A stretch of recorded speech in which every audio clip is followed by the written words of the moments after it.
Hey everyone, we're going to start shortly. We'll probably start in the next minute or so, but if you are here already, perhaps now you'd like to take an opportunity just to type hello in the chat and let us know where you're connecting from. Just a reminder to keep video and microphones off for now. But in the meantime, please type in the chat, let us know that you're here, say hello, and let us know where you are connecting from. Oh, I see. Hi, Callisto. How are you? I see you from Carltonville. You're welcome. And I see there's also Muloko is saying good morning, Munyapao. Muloko from Telamake Farming Project. You're welcome, Muloko. And we also have a Tifo. He says morning, y'all. Tifo Munyatsani from Verena. Thank you. Yeah. Nice one. I also see everywhere. Itumeleng's here connecting from Captain Fabulous Pretoria. Nice one. Karabu's here all the way from Tshwane. Nice one there. Hi, Karabu. Carltonville is in the house. Yeah. Mvula from Western area is in the house. But is looking all fly there. She's already got her video on. Oh, and we've got someone from Mpumalanga, Simon. Hi, Simon. hey, we've got Bafana from Brakpan. We've got Tau from Centurion. Nice one. Good to have you guys here. We're going to start in about 30 seconds. We're just admitting the last few people in. So let's give it about a minute or so. But if you've just joined the webinar room, please pop us a hi in the chat. Let us know where you're connecting from. We'd love to know that you're in the room. We'd love to make you feel welcome. Hope everybody's feeling good on this Friday morning. Yeah, I'm so happy it's Friday. Yeah, it's a good one. It's a good one. I think we chose the right day to do this webinar. I feel like energies are actually quite high on a Friday morning, don't you think? Yeah, I'm looking forward to the weekend. Definitely. Taking some time out, focusing on our businesses. Nice one. True. Randfontein is in the house. Ntombi Zodwa from Kokstad is here. Kwabani from Tembisa is here. Mbali from Takane is here. Nice one. Nokupila in KZN is here. Halid from sunny Cape Town is here as well. Nice one. Letohonolo in Bloemfontein. Good to have you.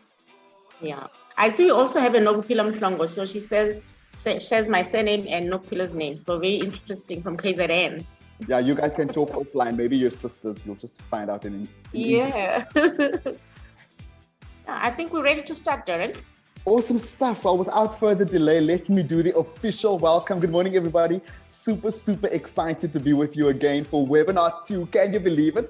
Just the other day, you were still receiving emails. We were still filling in applications. We did a kickoff session. And here we are ready to get stuck into this amazing program that has been specially curated for you as a business owner in 2022. What an amazing time to be alive. Super excited to be your host once more. My name is Darren August, and it's my absolute privilege to be presenting this webinar alongside with my learned, esteemed colleague. Portia, do you want to say hello?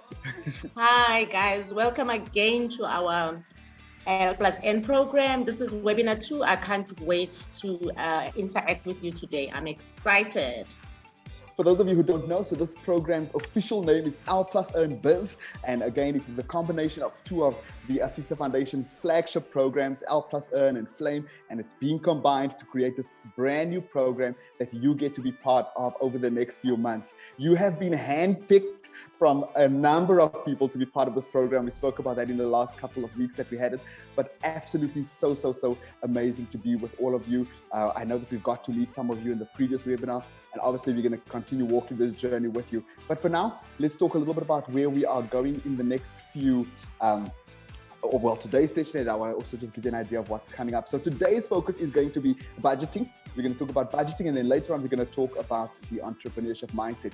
Again, just a big shout out to the entire team that is making this possible. We've got Nokupila in the background managing tech. We've got Owen. We've got so many people bringing this whole thing together. And so don't think that it's just Portia and I. We just get to be the faces on camera, but we have an entire team working together to pull this together. And so budgeting is what we're going to talk about today. It's going to be an interesting one. We also have a special guest that we're going to welcome a little bit later on. So that's something great to look forward to. Budgeting, entrepreneurial mindset. So let me give you an idea of where we're going. We're going to talk about the importance of budgeting. We're going to talk about what needs and wants are. And really today we're focusing on back to basics, all right? Portia is going to talk a little bit about the entrepreneurship mindset after we've done a quiz later on. And then we've got a guest speaker Precious, who we will introduce later on, and she is absolutely inspiring. You are going to love her story. And then we're going to have a breakaway session. You would have already been allocated into breakaway rooms, and so that, let me quickly stop and mention that.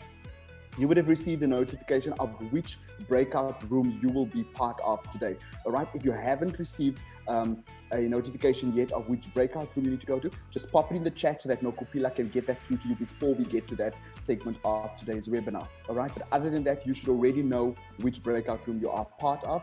And again, just a reminder, if you don't know, pop it in the chat or in the Q&A, and Nokupila will sort you out there. After we come back, we're going to get some feedback from everybody's breakaway rooms, which is, I'm sure, going to be very exciting. You'll end off with a quiz, some Q&A. You will get an assignment as well. And then that's it for today. I feel like it's going to fly, because whenever we get off this webinar, we feel like, oh my goodness, that went so quick. So let's not waste any time. Portia, maybe take us through some of the check-in questions as we kick off today.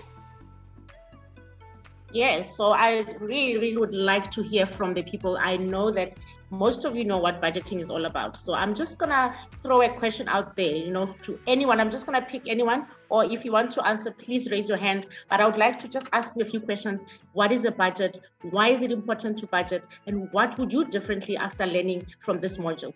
What do you think budget is all about, and what can you do differently? Because I know most of us, we say we're going to budget, or we make a resolution beginning of the year. This year, I'm going to budget, but we don't. So let's hear how many people know about budgeting. Yeah, McDonald, let's hear. Hi, good morning, everyone. Hope you're all well. Sorry about this. Yes, so I was saying, I think budgeting in simple terms basically means that you're making a plan of where you think your money is going to go. So basically, the first thing you would have to do is that you check how much your income for the month is, and then you write down all the things that you want to do with your money. That would be, for example, electricity, your Wi-Fi, your bills, basically. And then what you basically do is that you would then subtract all your bills from your income. And then once you've done that, whatever you have left is what you say, I want to save, right? So in simple terms, I would say budgeting is directing where you want your money to go. And then at the end of the day, still have left whatever that you can save. So that's what I think. Nice one. Yeah, that's great. Because if you don't plan, then you would obviously, even if you go to the shop, you don't have a list, you don't have anything, you don't have a plan, then it's easy to just start buying things that you don't need, really. So yeah, great. Yeah. Let's have another person. Bafana, what would you do differently after learning about budgeting? Hello. Hi, Bafana. Hello. So I was going to respond to the one of why is it important to budget, because I have ideas on that one. Go for it. So I believe budgeting helps you to reach your goals, makes it easier for you to save. It makes more room for the fun stuff, but allows you the flexibility of balancing your business and then, as I said, reaching your goals. It's very important not to overspend. Stick on the budget. Yeah, I love that, Bafana. That's great. Anybody else? So I think looking at, maybe let's go to the definition, because I feel like everybody has this. They understand it. You all got it right, actually. You understand what budgeting is all about. So we'll just define budgeting in simple terms. A budget is telling your money where to go instead of wondering where it went. And I think McDonald just got it there. It's true. A budget is a tool that tells you where your money is going. Otherwise, you never know, where did I spend? Yeah. That's great. Absolutely. And so the goal of budgeting, guys, and remember, we literally today we are almost back to basics, but the goal of budgeting in a nutshell is so that you get to the place where you don't have too much money at the end of your money. Okay, you want to rather have a little bit more money at the end of the month. Okay, so that's what it is. Let's get into it. So when it comes to budgeting, very, very important is that we understand the difference between needs and wants. And so we need to be able to distinguish our needs from our wants, and that is really the first step in the process of budgeting. Our needs and our wants may differ based on our circumstances, based on our priorities. And so just as we look different, just as we all come from different backgrounds, just as we all like different things, so our needs and our wants will differ. And so very important to right up front understand that. And so if you look at the slide on the screen right now, you can see that obviously there's a home, and so that represents shelter. So yes, shelter is a need. We all need a place to live. We all need a place of shelter, but we don't necessarily all need big grand homes. What do you think, Portia? Yeah, it's true. And then like, as an individual, you need to know what your needs are. So even if you look at this picture, you can see there are things that we need. Like you see there's shelter, that's a home. It's a necessity. You need to have shelter. It could be a rental, it could be a house that you bought. That's very important. You know, it's a necessity. So that's one of the needs. And then food, can we live without food? That's a necessity. So when you budget your shelter, your food, and then there's makeup. You know, some people could say makeup for them is a necessity. Because you need to make and up, other people obviously. would say it's a luxury. Darren, do you wear makeup? No. For me, it's a necessity. Exactly. You know, yeah. So yeah, but I would definitely budget for food before makeup. You know, I would think of my needs first before actually a want, because I could still go out there without my makeup. You know, I can still do things without my makeup, and I would function without my makeup. So for me, that is definitely a want. And then we've got school fees. That's a need. We need our kids to get an education. It's a must. It's a need. You know, and then you've got phones. You know.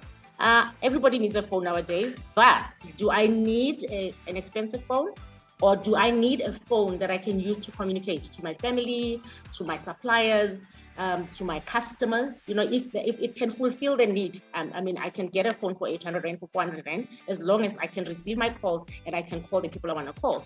And then you see things like cars. And I know that all of us, when we're in business, we think, if I get that contract, I'm just going to go buy that big car. You know, but do we have to? I just need to be mobile, Darren. As long as I can have a car that can move me from where I live to my place of business or to my work, I'm fine, as long as I've got that movement. But I think that these are the things we need to think about when we're budgeting. You know, you need to differentiate between your needs and wants. I absolutely agree. Yeah, Right. Darren, let's see. In the same breath, think about it is an absolute need for you to be fit, to be healthy. But do you need the most expensive gym membership, or can you work out at home? Do you need to be wearing the top of the range athletic gear, or is it fine to just work out in tracksuit and a t-shirt? And so important when it comes to budgeting that we understand the difference between needs and wants. That really is the basics of budgeting. And the most important thing is that we always prioritize needs over wants. All right? Yeah. I think also we just, you know, Darren, I think we just also need to be aware. You know, there's so much peer pressure out there. And also there's like advertising. You know, I'm watching TV and I see somebody dressed in this gym wear. I'm like, I want to get that. This is a brand. And I want to rock up in the gym with this outfit, you know, where you can do this at home, or you can just wear your own tracksuit that's not branded and just go to the gym and still get the same exercise that you're going to get, you know. So we need to really start knowing how to prioritize our needs, you know. And then if you obviously have some extra money, you can look at those ones, you know, but are they important at the time? Yeah. So I think it's peer pressure and a lot of advertising. Worst of all, I think we've got smartphones. We are always seeing adverts just popping up on our screen. You know, there's apps where you just can buy on fingertips. I don't even need to leave the house. The next thing you know, you've got a wish list on your apps, and then there's people just delivering stuff at home, things that you don't need. So we really need to be careful nowadays. True. And then of course you get to the place where you are starting to realize what your needs and wants are, but then sometimes as a young person and as you start getting into business, now there are additional responsibilities. And so on the screen right now are some examples of some things that you may be required to help out with. Maybe you need to help out with your sister's school fees, or you know, your niece's nursery school fees. And so it's very important that as a business owner, and just even as individuals, you know, we need to be able to understand our needs and our wants, and then what are the other responsibilities that we need to be able to plan for, so that we're able to really allocate money to the correct places and allocate money as best we can, so that we don't find ourselves in positions where we are battling, where we are over indebted. And we'll talk about that a little bit later. So very, very important that we understand our needs, our wants, and our responsibilities. All right, so let's talk a little bit about Tavos. So this is Tavos Story. Tavos is an assistant accountant at let me just quickly move the screen, sorry. Portia, maybe you can read the story. I'm battling to see the entire text on my screen. Yeah, so it is at an investment company, and I'm 30 years of age. I'm supporting my maternal family, my grandmother's children, including my mom. In managing my finances, I have had to deprive myself of many things, including owning a car, because I have to support my family with groceries and school-related stuff for my cousins. I have learned not to finance my family's lifestyle, but to meet them at the points of needs. If my cousins need educational material and something that will help them advance their schooling, then I intervene. But I do not finance lifestyle costs like entertainment. Okay, so that's Tavos' story. Obviously, and I feel like so many of us can relate to that story. You know, you start that first job and everybody feels, oh, you're working in Joburg, you're working in the big city, and all of a sudden there's this demand or there's this pressure for you to now help out with additional responsibilities. I know you're wanting to lead a discussion around the story. Take it away. It's interesting. I saw just something on the chat right now. So I think maybe Darren, also just look on the chats. That's like, there's people just commenting already. I knew this was going to be an interesting topic, but I just wanted to say, maybe looking at Tavos' perspective, what do you guys think? So I'm just going to go back to that thing where I just want people to start talking to us about that, because I know all of us have experienced this, or some of you as young people are experiencing this. But I know that me as a young person, I did experience this. You know, I know that was like 15 years ago, but I did experience the same thing. And I know most of you are experiencing it. So I'm just going to pose a question. What do you think of Tavos' perspective of helping out his family, and how can he deal with his situation? Maybe let's start there. So anybody, and I already know there are people who are just commenting already on the chat, but can you please, what do you think about Tavos' story? How can he deal with this situation? If you'd like to comment, you can just raise your hand and Portia will spot you and then get you to do that. But let me read a couple of comments in the chat. Itumeleng says, I kind of found a solution to black tax on my siblings. I hired them. So that's a good one. Make them work for you so that, you know, there's not just money for free. I think that's a beautiful one. Yeah, that's a solution. Yeah. Somebody else says priorities first. That's a great one there. Yeah. Khalid says he feels like Nando's is a need. I feel like that's a point that you'll discuss that in your group. Okay, Lindo MCB, can you please tell us about what do you think about Tavos' situation? Well, Tavos' situation is the same situation that I'm facing. So I came up with an idea because my younger sisters are now grown-ups and they are both in university and the last one is at high school. I then came up with an idea that, okay, from now on, because my mother can bake a bread, meaning and donuts and stuff, I'm going to buy stock and my mother will start baking donuts, and the one at high school where now I will give you sweets and snacks and you will sell at school, so that some of the things they are starting to do on their own, and then the ones that they can't do on their own using the profits that they get from the stock that I bought for them, then that's when I will assist, so that I can also do some of my things that I need to do as a human. So I think Tabo can also think of any small business that can bring an extra income so that he will be able to assist the cousins and the family members. It's very interesting. Actually, you just even answered something I just wanted to be a follow-up question. You know, in reference to what Tavos' story, how would you prioritize where you are able to help and where you are not able to help? So actually, that's what you've done, Lindo Buhle.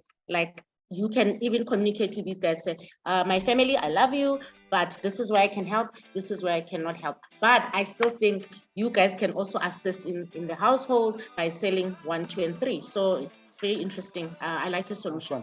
I think let's move on, Portia, if you're fine with that. Yeah, I'm happy, and I mean, there's beautiful chats that I see there, and it's interesting that everybody has got the same perspective. And guys, there is nothing wrong with taking care of our families. It's just that we need to make sure that it doesn't ruin our lives, both our families and us. So let's see how, because I saw somebody mentioning something about communicating with your family. Somebody mentioned in the chat that, why doesn't Tabo open up to his family and communicate with him openly? You know, so we're going to talk about that. So there's different ways, obviously, to talk to people. You know, are you going to be angry or aggressive when you speak to your family? No. So there has to be some way of approaching your family when you're talking about money. And I know this is a very, very touchy subject in our families. I don't even remember speaking to my dad when I was young or when I started working about my family responsibilities, my money. I can't give you my money. I wouldn't even know where to start. But now I've learned that, you know, it's important to talk about money. Yeah. So I don't know, Derek, what do you think? When it comes to talking about money, we have to understand that we all express ourselves differently. And so you'll see, for instance, we've got 3 different forms of communication up on the screen. And the first one is passive. And so you find some people that literally do not want to talk about money. It's just like, hey, money doesn't grow on trees. I don't want to talk about money. You ask them about money, they get uncomfortable. But it's so important to get to the place where you are comfortable to talk about money. It's not good enough to just say, whatever will be, we'll see when we get there. I budget in my head. Those are all the kind of attitudes that people display when they are passive about communication with money. Then, of course, you get the aggressive type, and those are people that attack, or it's really rooted in fear. So you'll ask them about money, and they're like, money doesn't grow on trees. Where must I get money? I'm sure most of us would have seen that kind of thing coming across from our parents. Or otherwise, it's the kind of thing where they become very defensive whenever they need to talk about money. And so very, very important that we get to the place where we are able to be assertive about money. Portia, maybe you can elaborate on what assertive communication is in that context. I love assertive. And I think, sometimes when you're assertive, for people who are insecure, you come out like you're arrogant, but actually you're not. It's just being firm. And being assertive means you've got your own beliefs. You believe on what the content is, what you're talking about. So I would say that we express ourselves and connect with others in different ways, including through communication. So assertive communication is a style that enables you to take responsibility for what you are thinking, what you're feeling, what your emotions are. So you need to open up. You're opening up honestly, directly, and in a concise way, because you know your story. So if I know that I've lent you money, Darren, I've borrowed you 1,000 rand, or I borrow you 1,000 rand today with 500 rand. I'm going to tell you, Darren, I'm going to say, Darren, I'm giving you the 500 rand. Please, on the 31st of July, I want my money back. Please, you must pay it. Would be 550 when you're paying it back to me. And I need it by 12:30. So it's my money. I'm being assertive, but it's a relationship that we have, because also if you're aggressive or you're too passive, we might not agree, and this could ruin a relationship. So if you're assertive, really, you try and avoid, that barrier and also causing problems in our relationship, because because I didn't say the 31st, you might not pay me in time.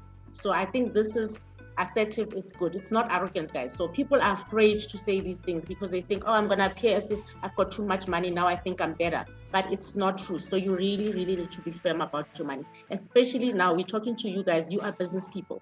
You're not employed. So you need to be firm about this. Otherwise, your customers will not pay you back. Will not pay you for the services that they're buying from you. Yeah. Absolutely. So Portia has really spoken about at length about communication, and so very important, especially if you're the breadwinner in a family, you need to be able to get comfortable so that you're able to express to your family what you are able to help with, how far you can extend help. Then a very important communication as well when it comes to money is creditors. You can't avoid speaking to creditors. And so, for instance, when you communicate with people that you owe money, it's a very important skill to have to be comfortable to communicate about money. So even before you take out credit, very important that you ask all of the questions, that you understand what is going to be all of the costs that you are going to incur in this credit agreement. You can request a quote, you can request a pre-agreement before you sign. So many of us just take the document, sign on the dotted line, and we literally sign our lives away. And so it's very important that when you start getting into credit agreements, you feel comfortable, you have the right to ask all of those questions that you want to know, you have the right to ask for clarity. When you have a situation where you're not able to pay that debt, ask for a deferment, ask for some grace, ask for an arrangement, ask how you can restructure that agreement so that you don't find yourself in a position where you're not able to obtain credit in the future, where you are negatively listed on a credit bureau. And so very, very important when it comes to creditors, especially when you find yourself unable to pay your debt. Communicate quickly, communicate effectively, and communicate positively and assertively as well. All right, so many times we are intimidated by the creditors, and so we don't answer our phones, and then and you see private number and you reject the call. But get to the place where you are comfortable to speak about your financial situation, even with creditors, and obviously understand that if you do find yourself in a place where you become over indebted and you have too much debt, the government allows for a process of debt review, and so that might be something you want to consider, just so that there is some relief, so that you're able to manage the debt, get out of debt, and then rehabilitate yourself financially as well. And then the last one is communicating financially with financial institutions. Portia, maybe you can touch on that one. Yeah. Communication with financial institution is something definitely we cannot avoid. If you're opening an account at a bank, it is important that you ask them carefully to explain all the fees, because people get surprised when the money comes into their account, especially if you're earning a salary or there's money that you've transferred into your check account, and then the amount is not the same anymore, so you need to know what are your charges. Also, there's different types of check accounts. You've got your Premier, you've got your Wealth, you've got your savings account, you've got some are free. There's no, but then the benefits are different, obviously, for every check account. So you need to know these things before you sign anything or before you open an account. So sit with your banker or your financial planner and just understand what you're getting yourself into. Yeah. But also, I wanted to say that people don't know. I heard you saying, Darren, people don't answer their phones. It's so I didn't know. It took me a while to know. I also used to be that person. I see, hey, Truett is calling me. I'm like, I'm not answering this. But actually, you don't know what you're doing. Yeah, it says something about your behavior at the back end of the people you're owing. So I'm thinking, answer the phone and then negotiate your repayment terms. Because if you are paying 500 rands a month for that account, you can actually negotiate and say, I'm going to pay 150. I'm not going to pay 5. This is what I can afford. And people usually agree. So with bank also, guys, it's important. Also, when you're taking up investments, you must communicate your goals. Allow the planner to find out what are the investment products that you can look at, and then will they suit your goals, and then is it for your risk appetite? So it is important that you do not rush into signing up, even on a product you do not fully understand. Ask questions and seek clarity before you do that. Yeah. So guys, ultimately, it is important that you are proactive, that you're assertive, not aggressive when it comes to communicating about money. And while it does seem overwhelming and it does seem daunting, it's going to benefit you in the long run. And so make that effort to really, really master the art of communicating about money. Start flexing your no muscle, say no to a couple of your family and friends that have got unreasonable requests when it comes to money. But let's move on and talk a little bit about sometimes the fact that even while you plan, and you can plan as good as you may, there will still be emergencies. And so emergencies can affect your budget as well. And so you need to be mindful of that. You will know literally every single month the petrol price changes. And so there could be a petrol price increase, and all of a sudden this month, your petrol bill increases by 400 rand. Or a relative dies and you need to contribute to the funeral, or you've exceeded your monthly allowance, and you've gone out this month because somebody came to town and you wanted to be at the concert. So, these people that arrive uninvited, and now you need to feed 6 extra people, and so you need to take the last bit of the money that you had. So very important to understand that emergencies do affect your budget, and you need to be able to, when you're budgeting, you almost need to already start putting away some money for those emergencies, so that you have a place that you can tap into when you need to afford or be able to pay for those unexpected emergencies.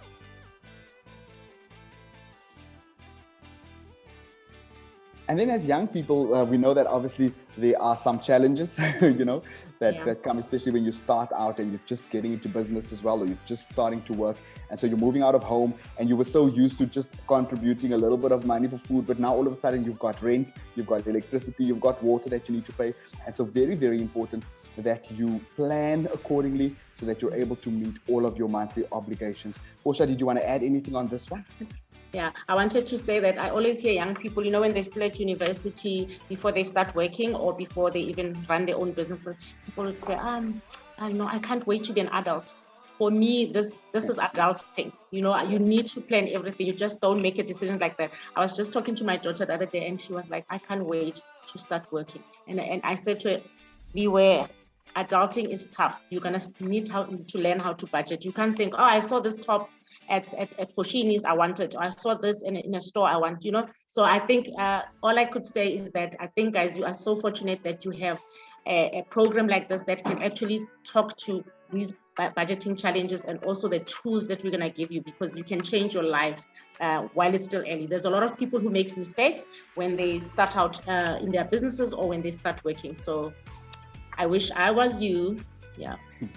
So guys, when it comes to budgeting, these are probably the key takeaways that we want to get you to remember from this segment. And the first one is always budget before you receive income. All right. So many people think they budget when the money comes in, but budget before so that you're able to allocate it correctly. Then you want to budget regularly. It's not good enough to budget in January and then say, yeah, I'll look at it again in September. You want to budget regularly. So every month, budget whenever you know that income is coming in. All right. Yeah. Then another very important point is to include all your sources of income. Don't only budget with your salary. If you know that you've got a side hustle, include that. If you know that you're expecting money from a family member for some or other reason, include that. If you're part of a stokvel and you know that you're receiving your money this month, include that in your budget so that, remember, if we go back to the beginning, you are able to tell your money where to go instead of wondering where it went. Know that there are different expenses. Sometimes you've got fixed expenses like your rent, your car payments, but of course there are variable expenses as well, things like petrol. And so you have to be able to adjust your budget accordingly. And then very important, we cannot stress this enough, you have to include savings in your budget as well. All right, especially because savings so that you can save for a goal. Firstly, so maybe there are things you're wanting to achieve, and so include that in your budget, and then of course save for emergencies as well. And I think goals, you mean like, okay, let me say I want to buy a new bedroom suite. I'm not gonna jump now and go buy the bedroom suite. If the bedroom suite is 6,000 rand, I would start saving. I'm saying for 6 months, I'm gonna save 1,000 rand because I want to buy this bedroom suite cash. Yeah, so that's a saving goal.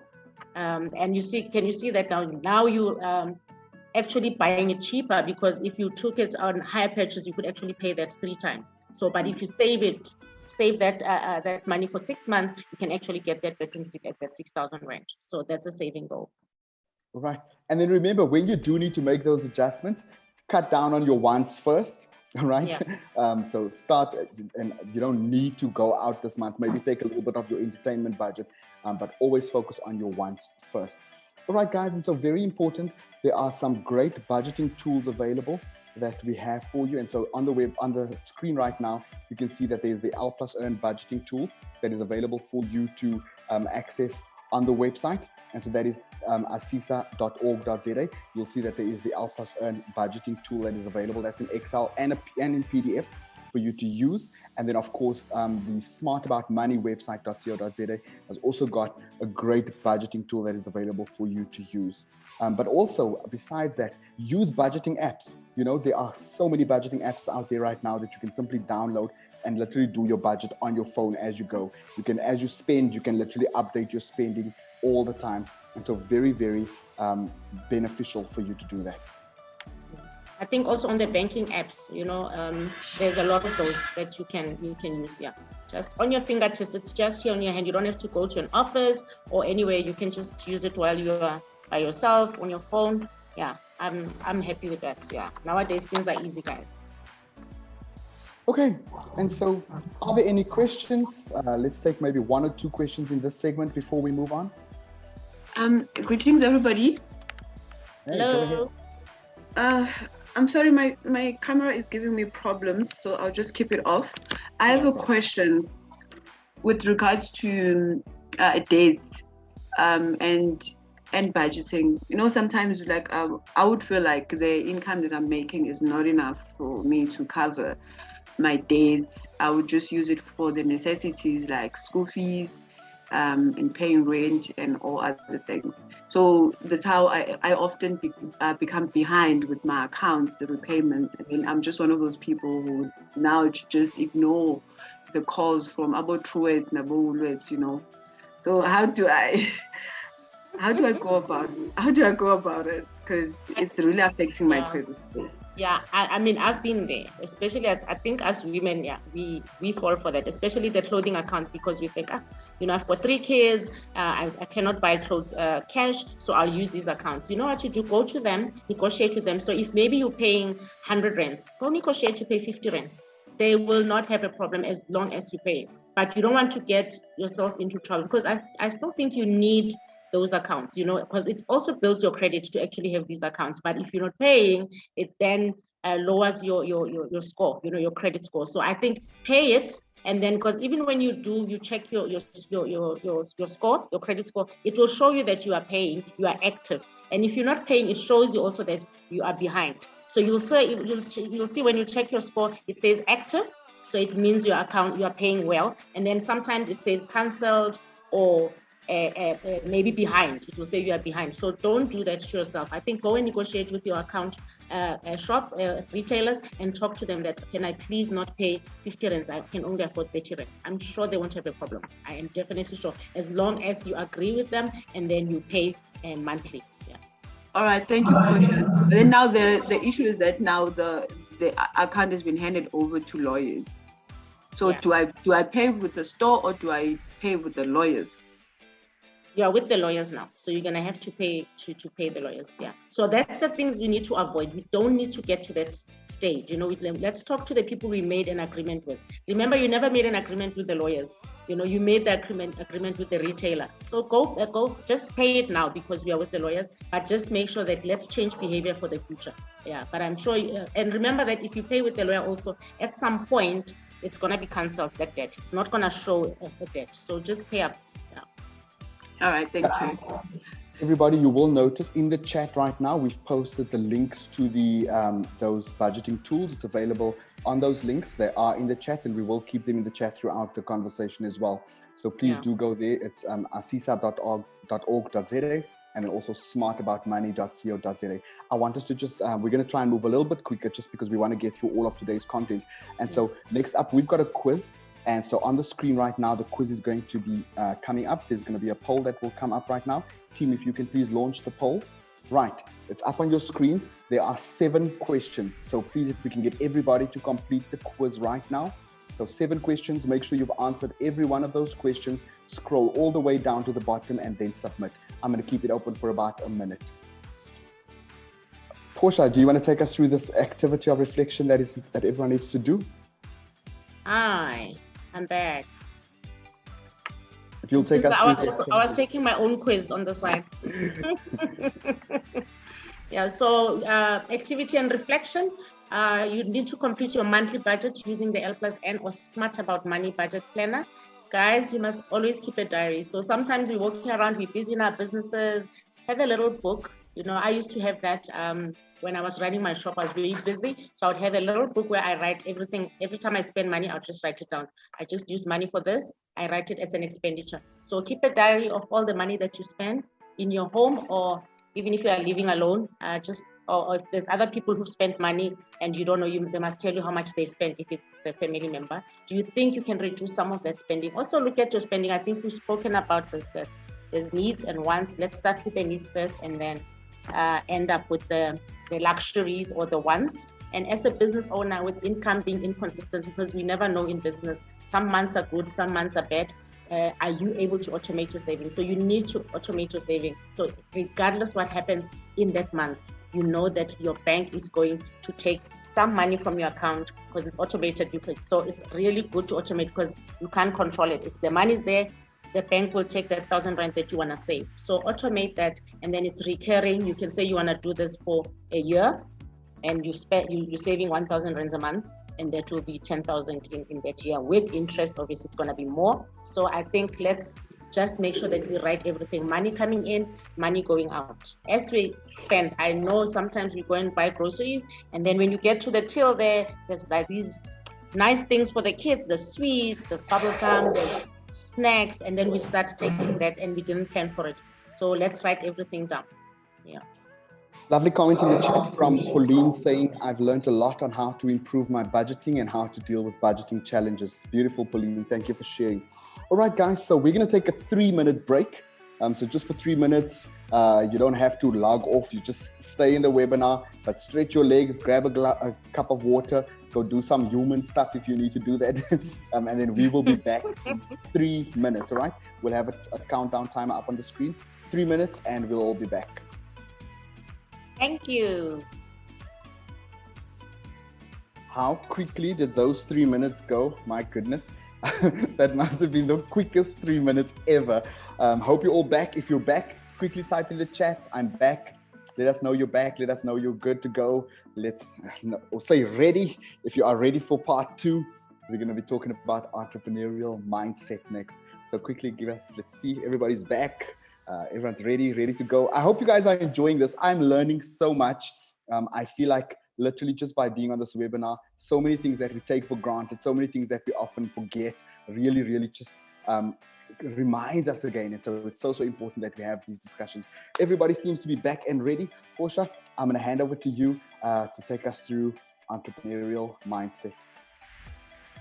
My favorite thing, asking people questions. So let's go to our check-in questions. Welcome to this wonderful topic. I love this topic because this is the topic that makes entrepreneurs. So I would just like to know again from you guys, what is entrepreneurship? What skills and traits do you think you need to have to be successful in your business? And why do you need these traits? Can you just wake up and run your business? Are you born an entrepreneur, or do you need to acquire these skills? But I really need to know what are the traits and skills that you need. So maybe let's see who wants to answer that. Hello, everyone. Hi, Lisibana. Yes, I believe entrepreneurship is being able to spot the problems in your community, in your surroundings, and then being able to solve those problems in a way of business wise, like making money in a way. Yes, that's how I think it is. Yeah, true. You're right. You're right. It's true. And then let's go to Pauline. I love that answer. Pauline. Hello, everyone. Hi, how are you? Go ahead. Thank you for the opportunity. I'm well, thanks, everyone. I'm well, thanks. Entrepreneurship is identifying opportunities to solve problems while making money. Wow, short and precise. That's it. While you're making money. I like people who are not shy about that. A lot of people are shy to say, I'm in business and I'm making money. We are in business to make money. So let's not shy away about, you are in business, you are helping the community, you're solving a problem, but you are making the money. Don't be afraid to talk about that. Let's hear from Callisto. Hi, everyone. Hello. I'm on. Let's see. You don't have to have your video on. Let's just keep talking. We can hear you. Okay, thank you. I'm on the skills and the traits of the entrepreneur. I believe that an entrepreneur must be like a risk taker. Like they must take calculated risk, and have like determination. True. Like and have the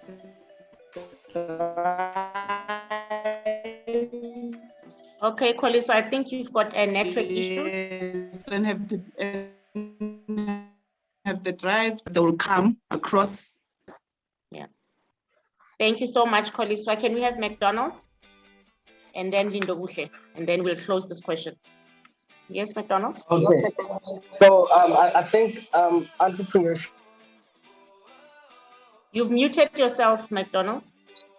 Oh, sorry about that. So I'll say, I think entrepreneurship is a process of setting up a business and also creating an employment. The reason why I'm saying that is because I remember when I was just starting back in 2017, I was wondering what is it that I must call myself. So I was making a lot of research, and I actually found out that if you are like me and you're just a graphic designer and doing work for people, you are rather self-employed than an entrepreneur. So you basically become an entrepreneur when you start creating employment for other people. So I think it's important to understand when you're just starting that entrepreneurship is a process where you start a business and grow it to an extent where you also create employment for other people. And then when it comes to the skills and traits that you need to have to be successful in your business is I think you need to have leadership skills. Because like I mentioned, if you're going to create employment for other people, you need to know how you're going to lead those people in order for you guys to work together as a team and make that business a success. And I think individually as an entrepreneur or as a business owner, I think the most important skill that you must have is the skill of selling, because at the end of the day, you need to sell to people. So if you can't sell, you're not going to be successful in business, even if you do have leadership skills. So I think above every other skill that you can have as an entrepreneur is selling. And yeah, I'll keep it at that. That's great. Darren, I think we still have a bit of time. I would like maybe just to hear from other people, because I see people are raising hands and I know this is a very interesting topic. Can we maybe go to Nompilo Zungu? And then Tifo. Nompilo, you can go.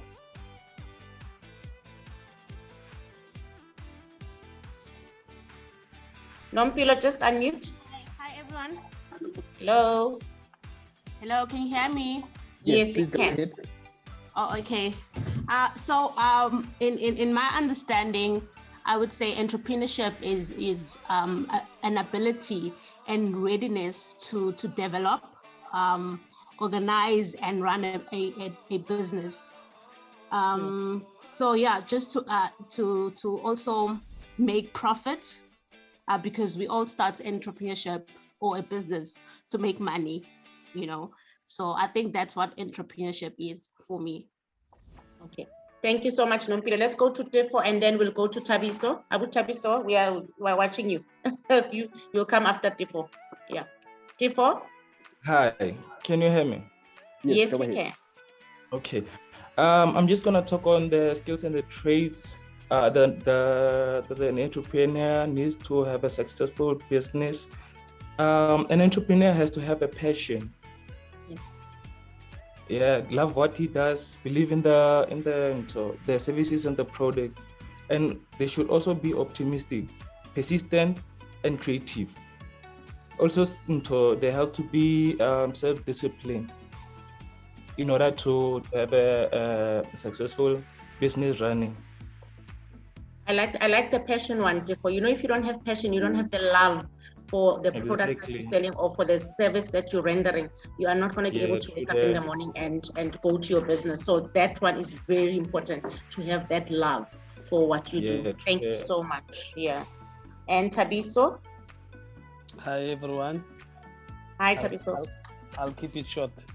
Entrepreneurship is implementing new creation jobs around your community through your company. That's what I think it's implementing. Yeah, short and straight to the point. That's entrepreneurship. Thank you so much, Tabiso. Darren, I see there's a lot of people who would write like interesting comments on the chat.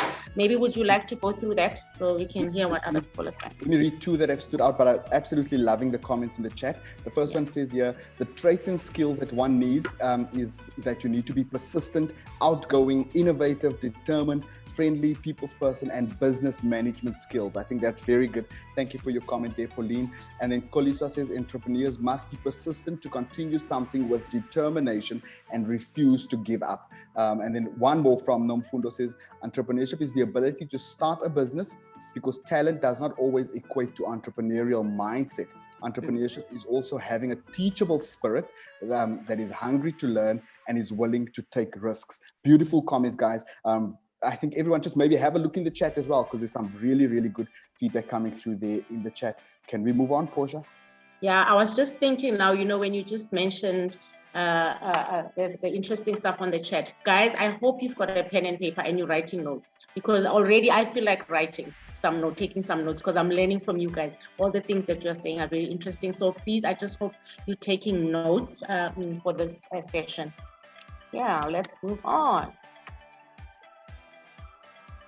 So let's define entrepreneurship. So a lot of people, we know there's a lot of definitions, but I'm just gonna just go through to this one. But most of you guys are correct about what entrepreneurship is. So entrepreneurship can be defined as the process of creating value by bringing together a unique package of resources to exploit an opportunity. And I think most of you mentioned that you must be able to identify an opportunity. You see a problem and then you see that problem is an opportunity.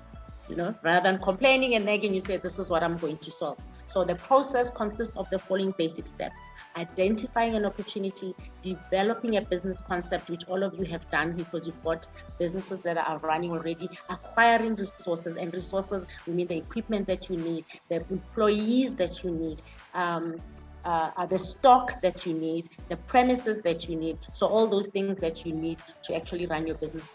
And then implementing the concept itself. Guys, this is the hardest thing. I respect people who just start their business.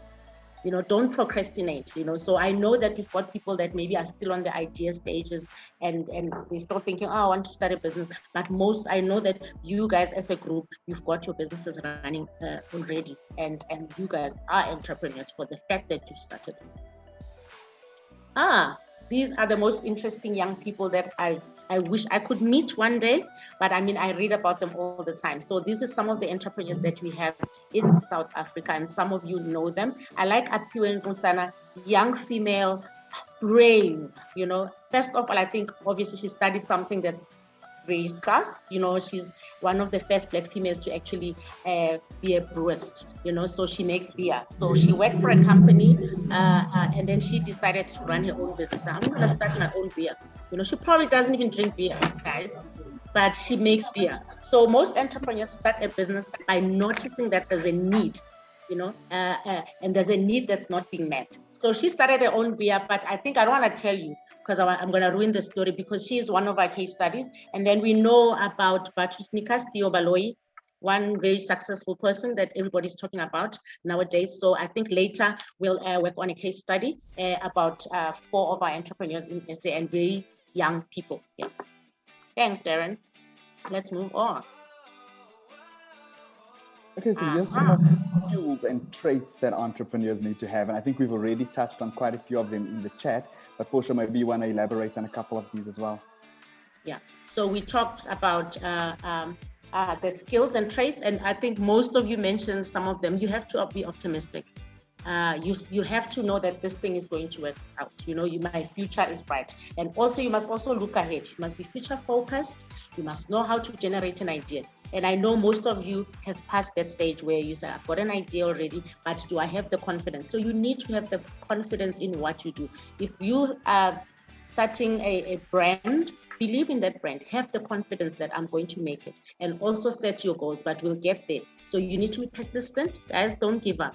It's nice today because we've got a guest that's going to talk to that, you know, that don't give up. We've been through a lot in the past 2 years. We know that there was COVID and people just gave up and like, oh, I don't know what to do. But I know that there's a lot of people who did well, you know, that something good came out of COVID. There are people who were forced to start their own businesses because they were retrenched, their companies were closed, they got a little bit of money to get out of their employment and they started their own businesses. So you need to be persistent. And then interpersonal sensitivity. You need to know how to talk to people. Remember when we talked about aggressiveness, assertiveness, being passive, those are the approaches. You need to know how to speak to people, you know, your customers especially, because without customers, there's no business. So you need to have that interpersonal skill. It's a soft skill. And yeah, and if you don't have it, go get it. You know, and how do you get it? Go employ someone who can do that for you. That person who's going to be in the shop front, who's going to talk to customers, because you know you've got a temper. I can't do this. I don't like people. Then don't talk to your customers. Give it to somebody else, because you can do that if you're an entrepreneur. Get that. You know, somebody said something to me. I think it was 3 weeks ago. Said, you know, I'm not an expert in my business, but I only hire experts in my business. So people that are employed by you can know more than you. You know, but you are the entrepreneur. You're the one making the money and paying their salaries. Yeah, so that's an entrepreneur. Independence. Who doesn't want to be independent? Everybody wants to. But also that gives you financial independence, financial freedom, preference for limited structure, non-conformity, risk acceptance. You need to accept that there is a risk. Somebody said you need to be a risk taker. Yeah, and then also action orientated. You need to do stuff. Don't talk, but you are you know that saying, hey? Yeah, where you're just sitting and talking, but you're not taking action. You must always take action every day. I always tell people, if you're running a business, you need to be doing something every week or every day, you know, to improve your business. You must take action. And passion, somebody mentioned passion. You need to be passionate. If you want to wake up in the morning. Me, I think I'm woken up by passion. That's the thing, my love and passion for something that I like to do. I'll wake up even at 4 a.m. I'll sleep at 2 a.m. if I have to. And remember, guys, being an entrepreneur also, it's not a 9-to-5 job. It's more than that. Sometimes you can work for 18 hours, but because you love it, you don't feel it, you know? So also all entrepreneurs have a need to achieve. We want to achieve, want to show people we can do this, you know? So I like that about entrepreneurship. I'm already feeling like that right now. I'm passionate. Yes, Darren. Cool. I will read one comment before we go to the next slide, and this one comes from 1KDPVLP. I'm kidding. Please remember to update your names, guys, in the chat so that we can see who you are. But it's a beautiful comment that says you have to treat your customers well in order for them to spread a positive word of mouth. And as a business owner, you must have uniqueness and you must stay consistent. Love that comment. Please update your profile name in the webinar so that we can see who you are, because that's real wisdom. Portia, now I know we've spoken about the skills that are required, but what are some of the advantages and some of the disadvantages of being an entrepreneur? And I think you can especially speak to this because you've been in this space for so long. You work with so many entrepreneurs, you coach so many entrepreneurs. So what are the advantages and what are the disadvantages? I can wake up anytime, Darren. You know, if you're an entrepreneur, you can wake up anytime. You can control your time, obviously. Independence, and that talks to independence. Also, an opportunity to realize your full potential. So, if I'm hired as a reception, I'll only know how to do reception work, how to write notes, and when you're an entrepreneur, you know your business evolves, your idea evolves every day.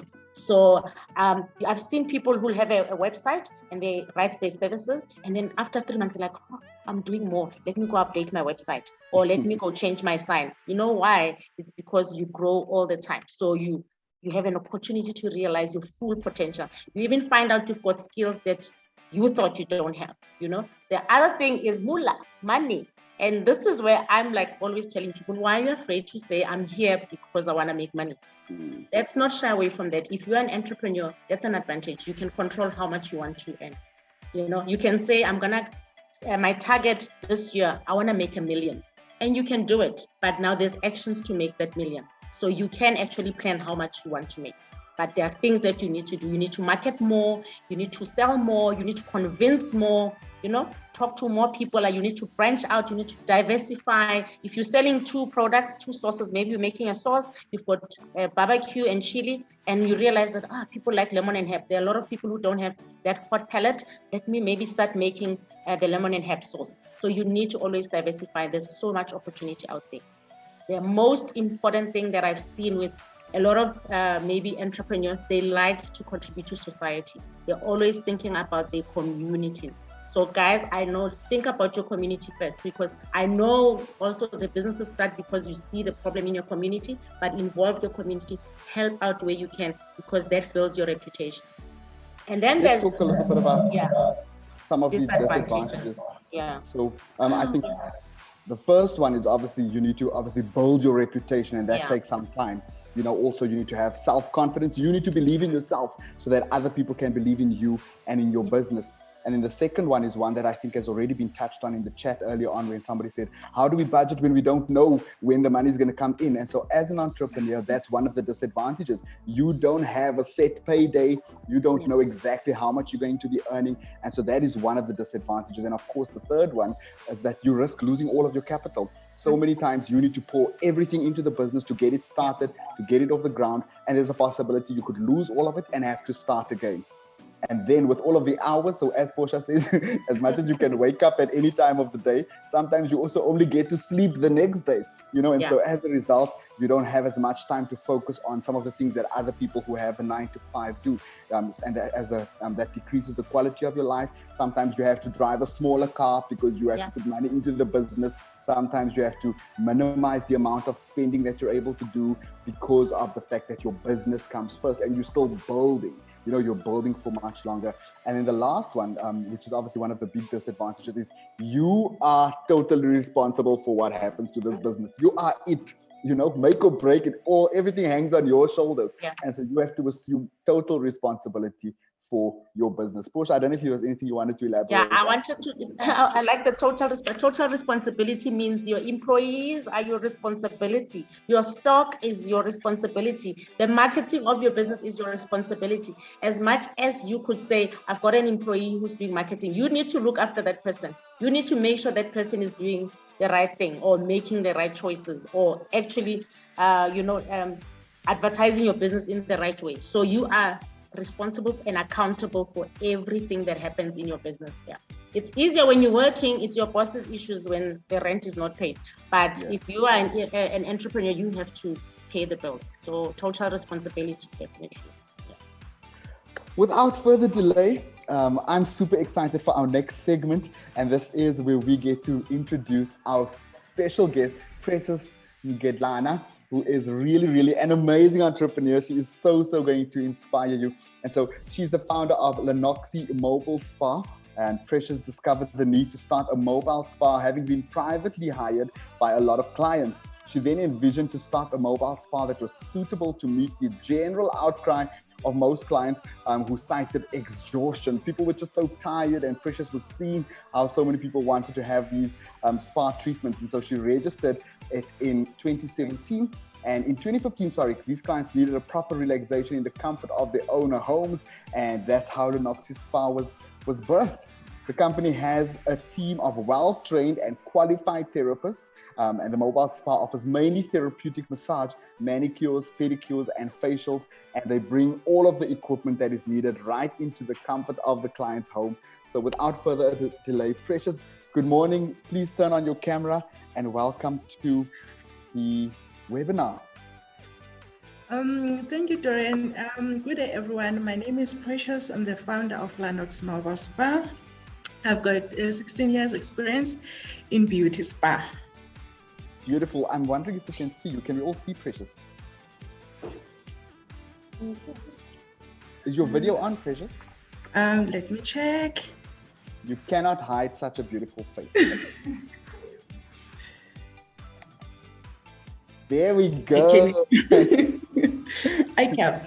Lanoxi Mobile Spa offers a therapeutic massage service where we help our client to stay relaxed and restore energy at the comfort of their own home.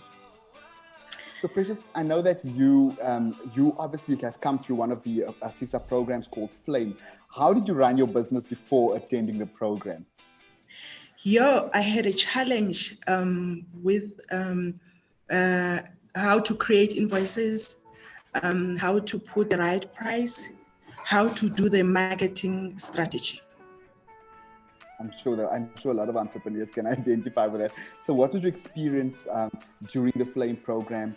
How did you find the program? What did you take away? What did you learn from the program? To be honest, I was very happy because I learned more things that I didn't know, because now I can do my marketing, I can create invoices, I'm very professional in my workspace. I can do a lot. You can Google me. I'm on social media. I'm on Google. I'm everywhere. Nice. Love it. So obviously now you get to the place, you start the business, you just feel like you're getting confident. You just feel like you're starting to make some money, getting some good clients. And then what happens? COVID in 2020. And so how did you deal with it? How did you get through that? Especially being a mobile spa where you now can't go into people's houses. How did you get through that period? Yeah, it was a trauma. It was stressful time because there was no distance between us and the clients. So there was no business, but I told myself I must keep on going. It was stress, but we have managed to fight.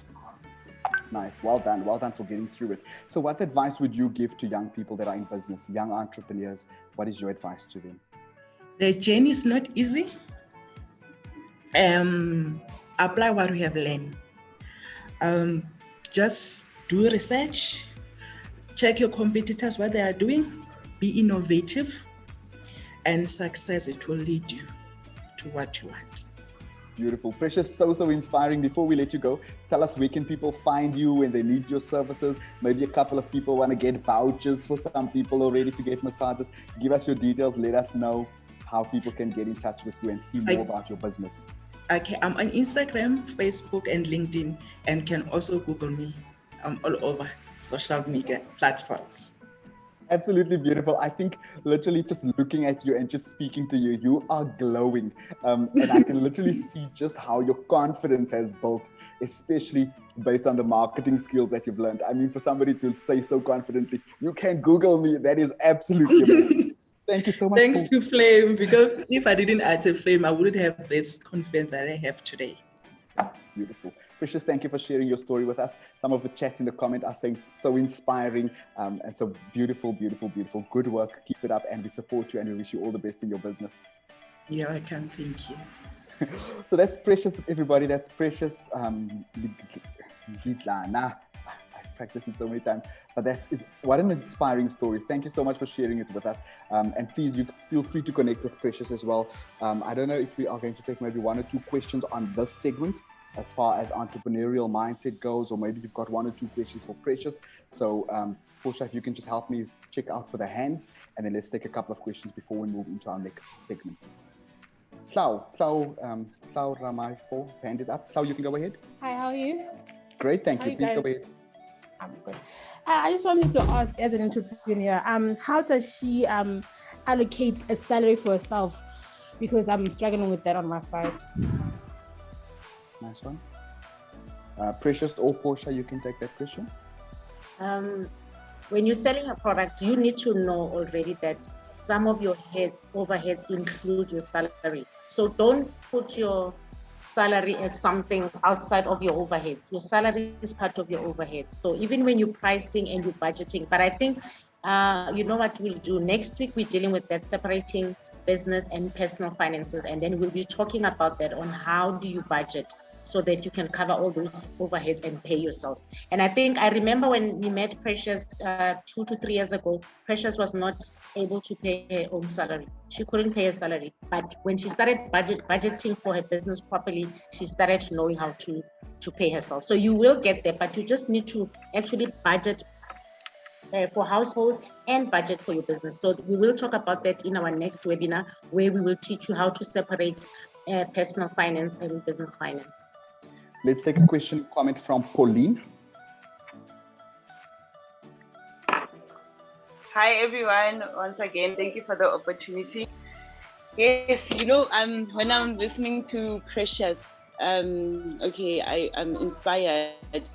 So I just wanna comment, you know, when you're an entrepreneur, sometimes it can be depressing, especially we come from COVID-19 pandemic, and most of us, our businesses were not even making money. So that, you know, when you don't have money, you can become depressed. So as an entrepreneur, it is very important that you need to always self-motivate yourself. You know, I don't have a good list, but I think it helps me with my depression and to deal with most things. So as entrepreneurs, we need to always be in a high-spirited, you know. Yes, that. Thank you so much. Beautiful comment. Let's hear Tebogo's question. Tebogo, I see in the chat you've got a question. Do you want to unmute yourself and ask your question? Go ahead. All right. Thank you so much. Thank you so much. Very inspired by Sister Precious out there. Very dedicated woman in terms of her business. I love that. My question is one. I wanted to know for the fact in order to develop my own company, I'm running an online television, which is Mohale Online TV, where we're doing TV shows, we're doing, let me say, educational and entertainment shows. I wanted to know for the fact, like, how do I get exposed to market access, to also promote my work, or to at least grow to the market out there in the media? I think, you know what, I wanted to say that, you know, we've got a webinar that's coming that's just dealing with marketing. So maybe just attend all the webinars and we'll deal with that strictly, because now we're running short of time, but because that's a long conversation. Yeah. So, but we'll talk about that on the next webinars to come. Yeah. All right, no problem. Yeah. Let's move into the activity, Portia. So I'm going to ask you to give us the instructions of how it's all going to work, and then I'll just explain the breakout room scenario. So let Portia quickly explain what the group activity for today entails. Yeah. So guys, if you remember last week, we had a session where we broke out in different rooms. And I know some of you, maybe it was the first time you did some activity like that. So today, again, it's going to be fun. We've got 15 minutes to do this session. So we're going to break away in our syndicate groups. I know that all of you know which rooms you belong to. So you are going to have 4 entrepreneurs that we're going to give you as case studies. You just choose one. As a group, you just choose one entrepreneur that you want to talk about. You choose that entrepreneur of your choice from the list of the 4 entrepreneur stories. choose one syndicate member. So I know that we call you guys syndicate. So in that group, you are going to choose one person who's going to take notes and give feedback. And remember, guys, last week we had people giving feedback. Can we not have the same people? The last webinar when we did our orientation, we had people giving feedback. We don't need those people giving feedback again. Let's give other people a chance, because when we give you a chance to speak, you're actually learning how to be confident and how to even present your business, because in the future, one day you'd have to present in front of investors or even talk to your customers or suppliers. And then you'll choose one member who will take notes, remember, to answer from the case study questions. So you'll see in the case study, there are questions there. So you read your story, and then as a group, you decide, okay, number one, the answer is this to this entrepreneur. So you are actually looking at the skills and traits of that entrepreneur and what type of entrepreneur they are. So good luck. Maybe let's see what the groups are. Okay, so on the screen right now, these are the rooms. There are 7 breakout rooms that have been allocated. You would have received a notification already of which breakout room you need to go to. All right, and so right now, the team is going to launch the breakout rooms, and you will simply select the one that you have been allocated to. If you're not sure, it's up on the screen right now, so you can just get a look and feel for where you need to go.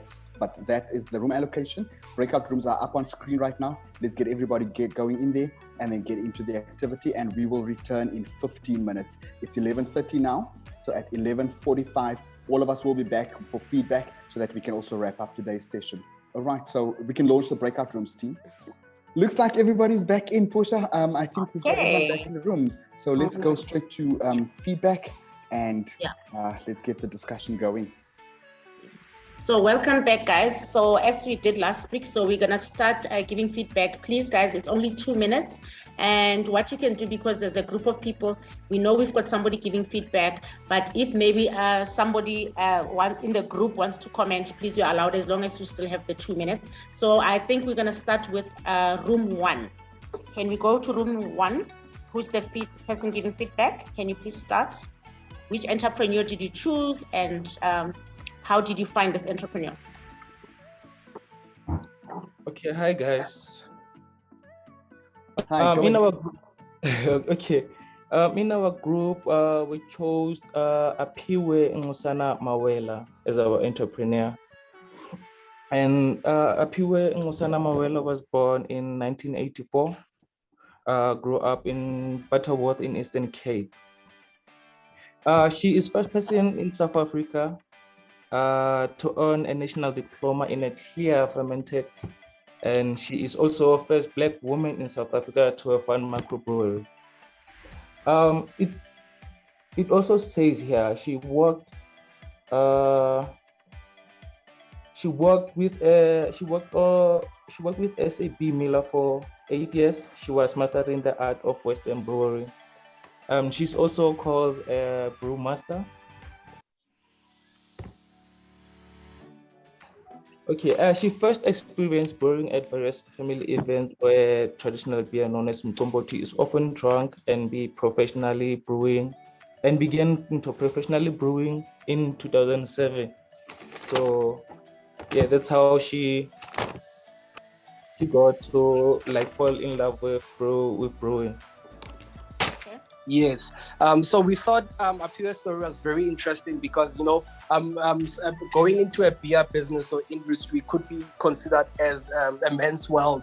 And she on her own decided that I'm going to do this business, even though it's considered that it's a male-dominated industry. So we thought it was very interesting with the resilience that she had to say, okay, I just lost my job, or rather, my company is no longer doing well because of COVID. So I'm going to keep on doing this thing until it's a success. So we thought it was very interesting, and we're inspired by her story because of her resilience and confidence to make sure that she makes her dream a success. My name is Pauline from Group 2. The entrepreneur we chose was Apiwe. She made headlines as the first Black woman in SA to start a microbrewery. She has experience with big breweries. Her brand is international renowned right now. She's innovative because she managed to incorporate traditional styles in modern beverage. She's persistent as she didn't allow COVID-19 she didn't. The second question, she's persistent because she didn't allow COVID-19 to affect her. She's innovative. She has business management skills to run a successful business, and she's a people's person as she trains students. Thank you. Oh, that's very interesting. Can you see that all these positive things coming out, those skills and traits? So I hope you guys are learning from that persistence, that resilience from Apiwe. Let's move to room 3. Hi guys, we chose Theo Baloy, an accountant by profession from Alexandra, who started by launching only 100 pairs in his community and became a success. We highlighted on his persistence and passion in business, and we also mentioned that he has common interest with Phil Knight, the founder of Nike. They both chose a specialty in their business, which is production and branding, and they ran with it. We thought that he was very innovative because he was one of the first people who thought that Africans needed their own sneaker brand. Hi everyone. Hi. We chose Tsepo Mohlala of Tsepo Jeans. So Tsepo is the founder of the denim brand, Tsepo the Jean Maker. I'm just gonna highlight on the skills and trails.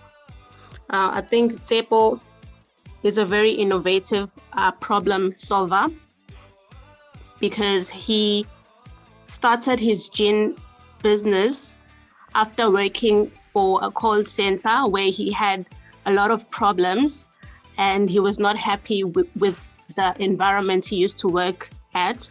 So he decided to start his own brand so that he could have a name for himself.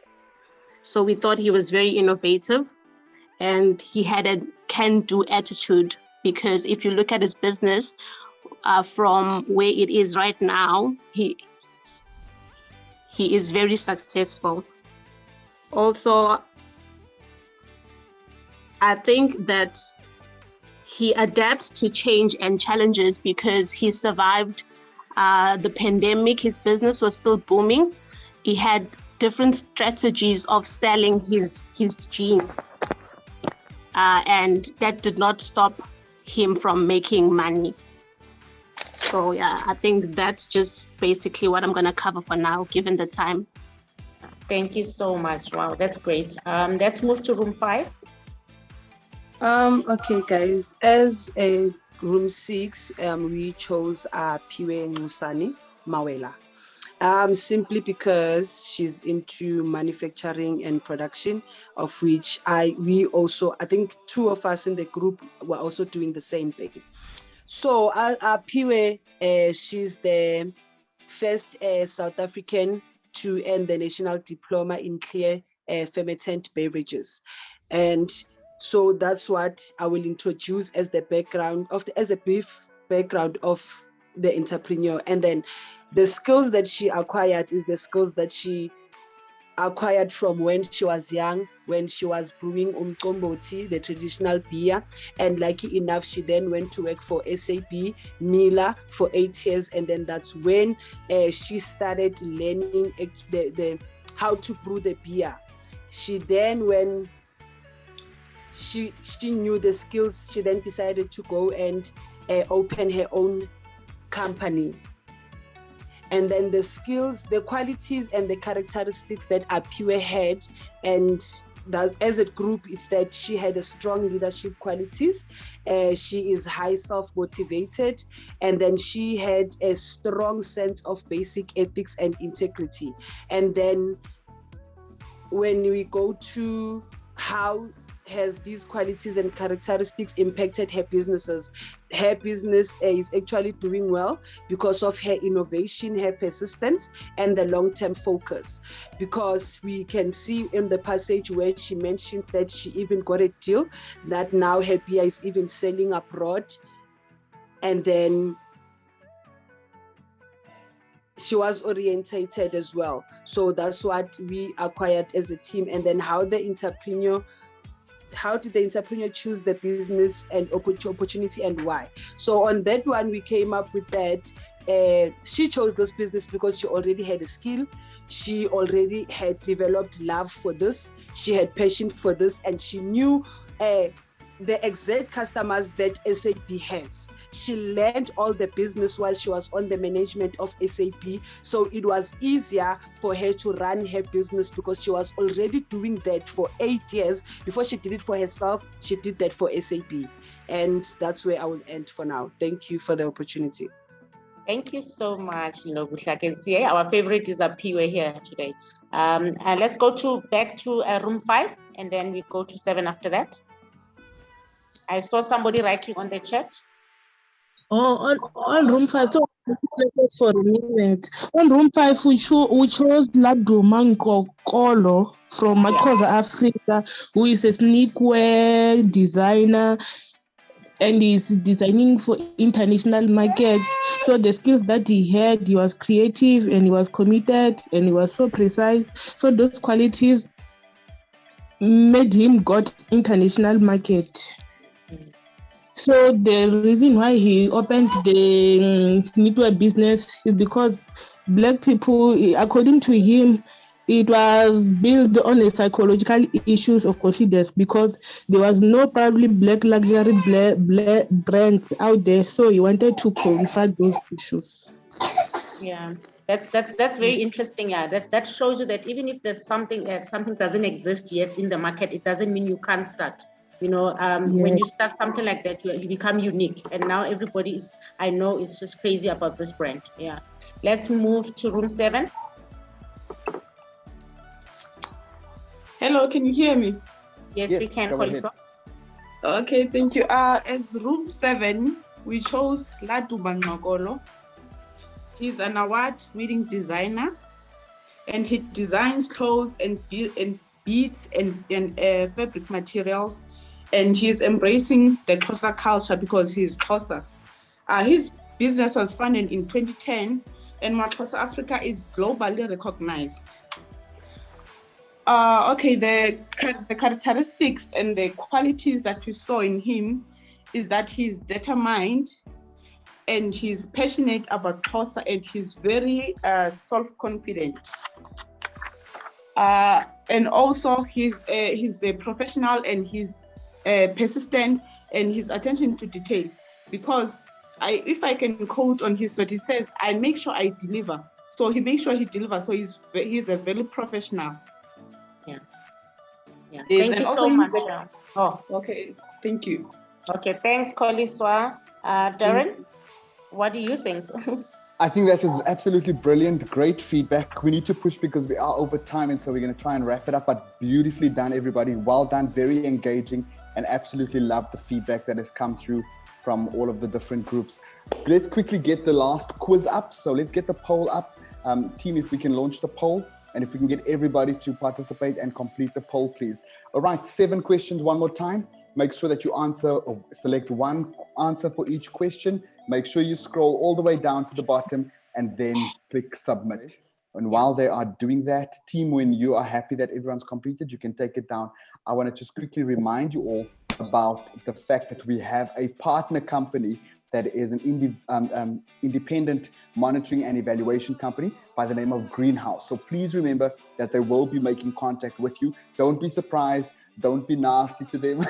Okay, so when they contact you, please know that they are our partner. They are a big part of this program.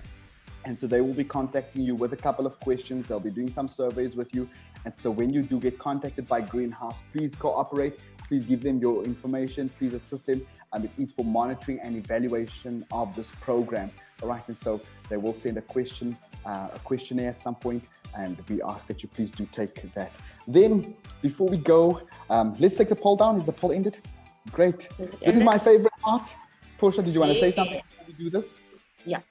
So we are going to take a picture, and usually we ask people, like the last time, guys, we ask you to open your videos or your cameras so that we can smile and take a picture. But also maybe just when everybody's still opening their cameras, I just want you to remember that our next webinar is going to be on the 12th of August, same time, same place.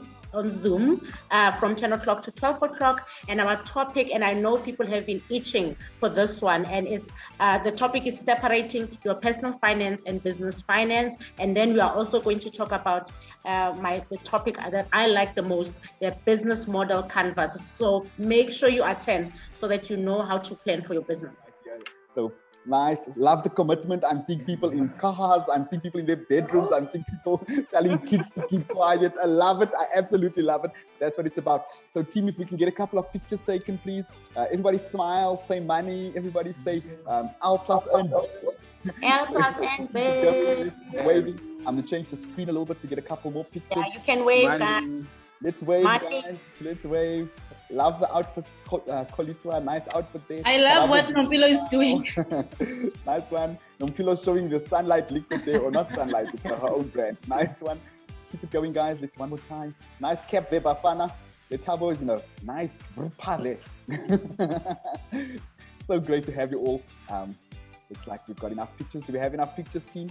But guys, I think that's it for today. Thank you so much for joining us. Thank you for your commitment. Thank you for staying all the way through.